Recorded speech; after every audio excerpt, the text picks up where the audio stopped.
Perencanaan Usaha atau PKPU. Pada saat ini saya ke bagian sesi 7, yaitu memulai usaha, itu mengembangkan modal kecil menjadi hasil yang berkelanjutan. Pada saat ini saya akan membahas pada langkah ketiga, yaitu mengembangkan dan menilai khalayak ide usaha pada bagian 7-9. Selamat menyaksikan. Hai Ibu, masih semangat? Ya, meriah sekali ya melihat wajah-wajahnya. Terima kasih ya Bu ya. Senang ya ketemu dengan saya lagi. Masih semangat ya gitu. Kita lanjutkan ya Bu. Pembahasan tadi apa ya Bu ya? Sebelumnya bahwa sebelum memulai usaha kita perlu memikirkan usaha apa yang kita akan buka. Usaha apa nih kira-kira di lingkungan kita yang peminatnya lebih banyak gitu ya. Pikiran dulu, jangan asal kita usaha, asal kita dagang. Mungkin lambat untuk habis dagangannya. Maka pikirkan dulu, kemudian modalnya pikirkan, barang yang akan kita dagangkan itu juga ya. Ibu alhamdulillah ya, kalau ibu-ibu sering mengikuti P2K, ibu-ibu KPM ini sudah banyak yang paham gitu ya, yang lebih mengerti, yang lebih aktif, yang banyak bertanya, yang sudah tidak malu-malu. Ibu Susi ya, terima kasih. Ibu Rani, kemudian Ibu Ratna ya, sering aktif sekarang, sering bertanya karena sudah paham. Makasih ya Bu ya, makanya sering ikuti P2K2 selagi senang dan sehat. Usahakan ya Bu ya. Nah Ibu, kita lanjutkan pada pembahasan berikutnya. Lihat ini flipchart 3A2. Ini perhatikan ya, mengembangkan dan menilai kelayakan usaha. Ibu kelihatan dari belakang? Ya, Ibu di bawah buku pintarnya. Iya, kalau yang di bawah buka halaman 23 ya, ada brosurnya di sana halaman 8. Ya, ada Bu? Ada. Ibu ada? Yang bawah boleh lihat. Yang masih jelas paling depan boleh ke sini. Kelihatan kan? Apa judulnya Bu? Iya, mengembangkan dan menilai khalayak usaha. Khalayak usaha kita nilai, kita layak nih apa nih usaha ini. Di sini ada kekuatannya ya Bu ya. Apa saja kelebihan usaha kita bandingkan usaha lain yang sejenis. Misalkan Bu, kita dagang. Di sana ada juga yang kita dagang ikan. Tadi Ibu Lilia ikan goreng misalkan. Di pinggir kita ada yang jual ikan goreng.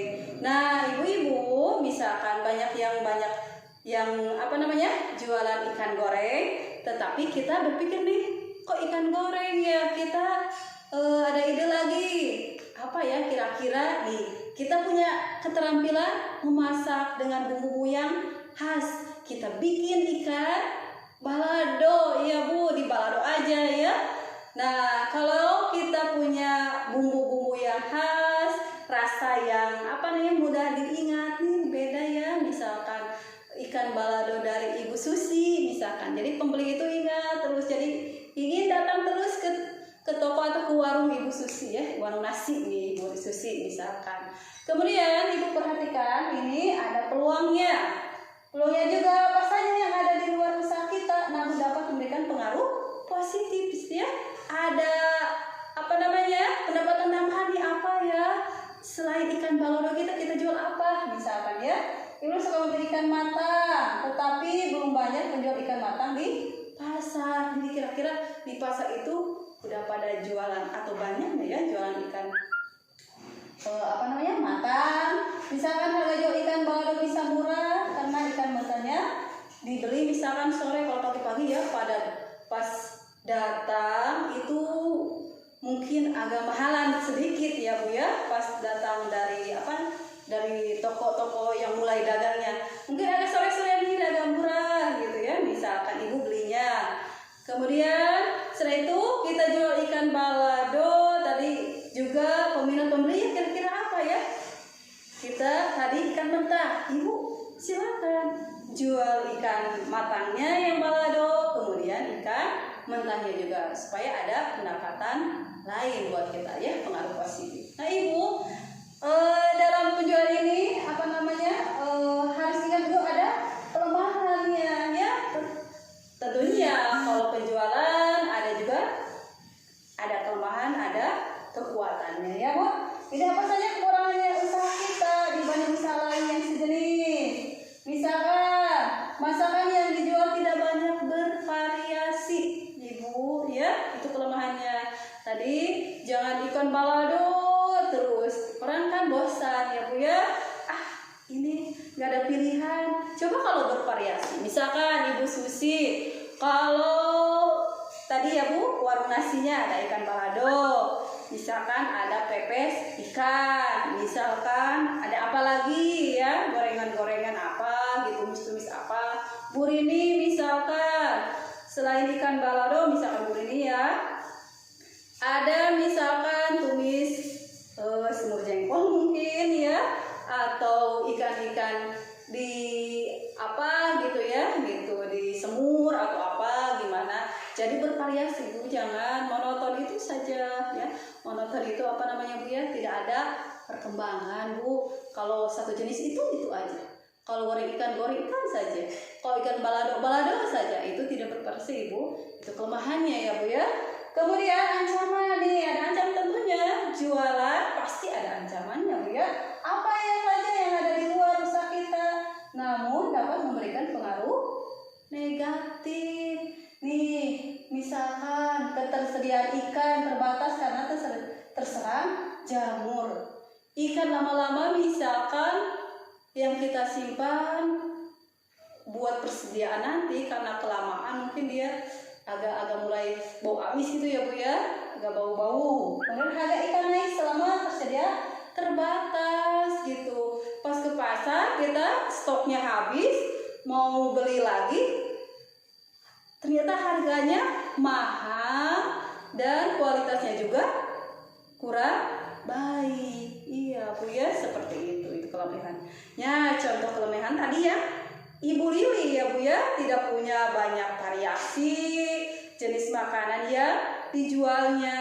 Hal ini bisa dibatasi dengan mengganti jenis makanan setiap 2 atau 3 hari sekali. Gitu Bu. Nah, tadi sudah dibahas sebelumnya ya Bu ya. Nah, ayo diskusikan. Sekarang bagaimana cara mengatasi ancaman karena harga ikan bertambah mahal? Silakan Bu, diskusikan dulu. Ya. Ini Ibu? Iya. Boleh. Tadi kan kelompoknya ya Bu ya. Kelompok 1 siapa? Kelompok 2, kelompok 3. Boleh. Ya Bu ya. Silakan. Silakan diskusikan. Ancaman apa nih? Ya, ancamannya karena ikan bertambah mahal, kira-kira bagaimana? Silakan. Ya. Silakan Bu. Boleh bergabung ya, boleh melingkar boleh. Ya. Silakan diskusikan. Sudah Bu? Iya, terima kasih ya Bu. Iya.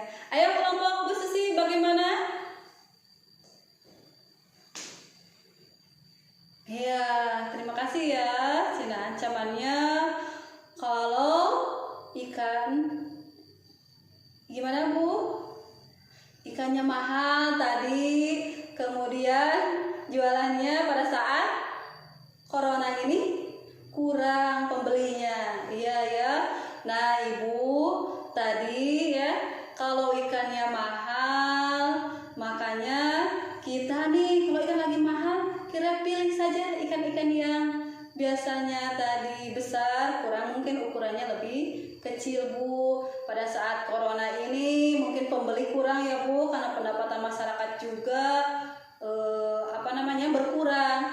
Makanya Ibu yang tadinya 1 box misalkan bikin ikan balado ya Bu ya, dikurang jangan terlalu banyak. Sekarang mungkin setengahnya Bob bikin ya Bu ya, karena takut tadi tidak habis gitu ya. Terima kasih. Silakan anak kelompok lain. Iya, kelompok 2 dulu. Ibu Susanti, gimana Ibu Susanti?